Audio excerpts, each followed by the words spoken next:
Hello বন্ধুরা, আজকে আমি তোমাদের সাথে যেটা শেয়ার করছি সেটা হলো ট্যাংরা মাছ ঝিঙে দিয়ে আলু দিয়ে পাতলা ঝোল। ঝিঙে নিয়েছি, একটা মিডিয়াম সাইজের আলুগুলো এতগুলো হয়ে গেছে কেন, যে পাতলা পাতলা করে কেটেছি, ওই জন্য একটা ঝিঙেকে দুভাগ করেছি। আর এখানে আমার 600 থেকে 700 গ্রাম ট্যাংরা মাছ আছে। এবার আমি কড়াইতে দিয়ে দিলাম তেল। আমি কিন্তু এই মাছগুলোকে বাজার থেকে নিয়ে এসেছি, এগুলো আমাদের এখানে গঙ্গার মাছ। একদম এর আগে করেছিলাম ট্যাংরার ঝোল ঝাল করেছিলাম, তেল ঝাল, সেইটাই করেছিলাম। সেই দিনকে আমার এই মাছটা অনেকটা বেশি করে আনা হয়েছিল, সেই মাছটাই ছিল কিছুটা 700 গ্রাম মাছ। এগুলো কিন্তু একদম পুরো এখানকার গঙ্গার মাছ, ভাগীরথী গঙ্গা আছে, সে গঙ্গার মাছ।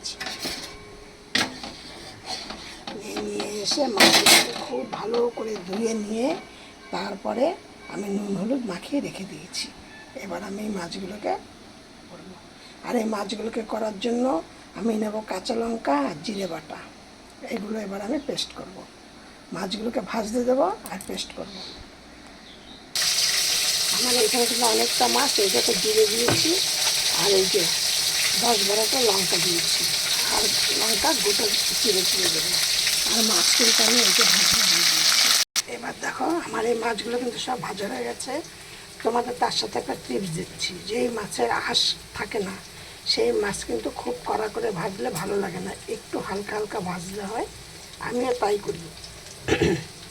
আমি চম্পাস ব্লগ থেকে, আমি চম্পা রেসিপি হাউস থেকে চম্পা তোমাদের সাথে রেসিপিটি শেয়ার করছি। চম্পাস ব্লগ বলে আমার আরেকটি রেসিপি চ্যানেল আছে, সেইটাও লং চ্যানেল, গাছ সামান্য বলে, ওই জন্য বারবার ওই নামটাই মুখে বেরিয়ে আসে। এই চ্যানেলটা আমার নতুন, ওই চ্যানেলটা আমার পুরানো।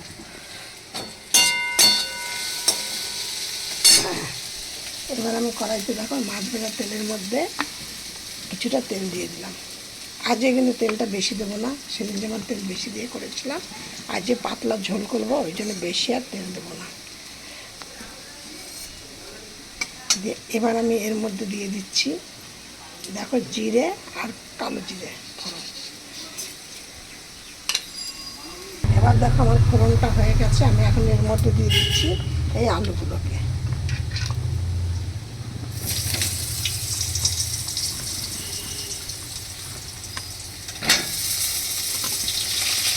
ঝিঙেটা এখন দেবো না, ঝিঙেটা একটু পরে দেবো, কারণ ঝিঙেটা দিলে ঝিঙেটা একদমই গলে যাবে, ওই জন্য একটুখানি পরে দেবো ঝিঙেটা।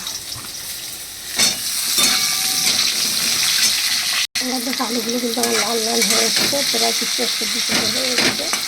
এবার আমি এর মধ্যে দিয়ে দিচ্ছি ঝিঙেগুলোকে। ঝিঙেটা দিয়ে কিন্তু বেশিটা নাড়াচাড়া করবো না, আমি একটু মশলাটাই দিয়ে দেবো।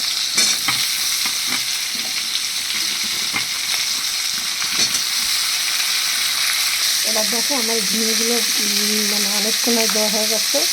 এবার আমি একে একে দিয়ে দিচ্ছি এর মধ্যে মশলা, 2 চামচ, যেটা আমাদের সাথে প্রথমে শেয়ার করেছি, কাঁচা লঙ্কা আর জিরে পেস্ট করেছি, এবং এখানে 2 চামচ দিয়ে দিলাম।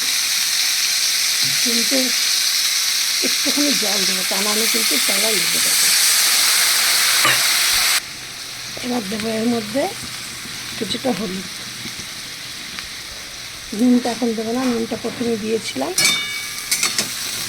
আর দেবো কাশ্মীর লঙ্কার গুঁড়ো। কাশ্মীর লঙ্কার গুঁড়ো দেবো, কিন্তু তোমাদের সাথে একটা শেয়ার করছি জিনিস, এইখানে যেহেতু আমি ঝিঙে দিয়েছি, কাশ্মীর লঙ্কার গুঁড়ো দিলে কিন্তু কালারটা অতটা আসবে না।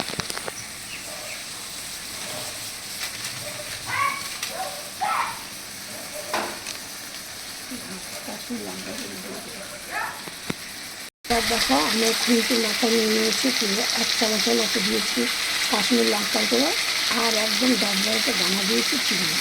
চিনিটা না দিলে স্বাদটা ভালো আসে না, চিনিতে স্বাদটা ব্যালেন্স করে। এবার মশলাটা হতে থাক। এই মশলাটা মধ্যে আবার একটু জল দেবো, যত ভালো মশলা কষানো হবে তত খেতে বেশি স্বাদ হবে। দেখো এবার কিন্তু মশলাটা একদম কষানো হয়ে গেছে, তেল ছেড়ে দিয়েছে। এবার আমি দিয়ে দিচ্ছি এর মধ্যে জল।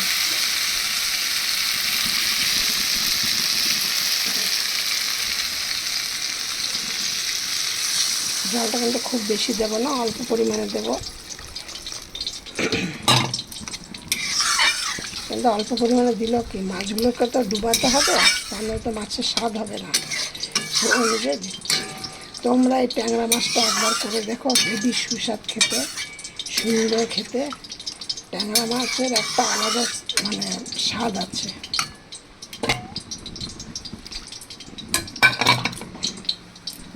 ঝোলটা দেখো ভালোভাবে ফুটে গেছে, আমি এবার এর মধ্যে মাছগুলোকে দিয়ে দেবো।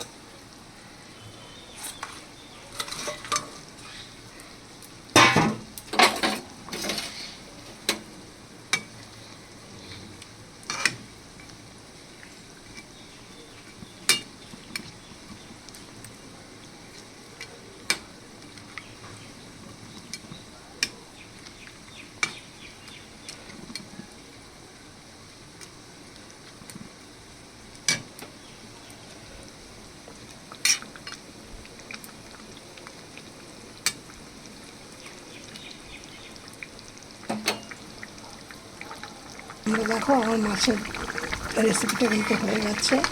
তোমরা এই রেসিপিটা দেখে তোমরা তৈরি করে দেখবে, খেয়ে। এটা কিন্তু একটা খুব সুন্দর একটা রেসিপি, মানে হেভি টেস্টি। এবার আমি এটাকে নামিয়ে দিচ্ছি।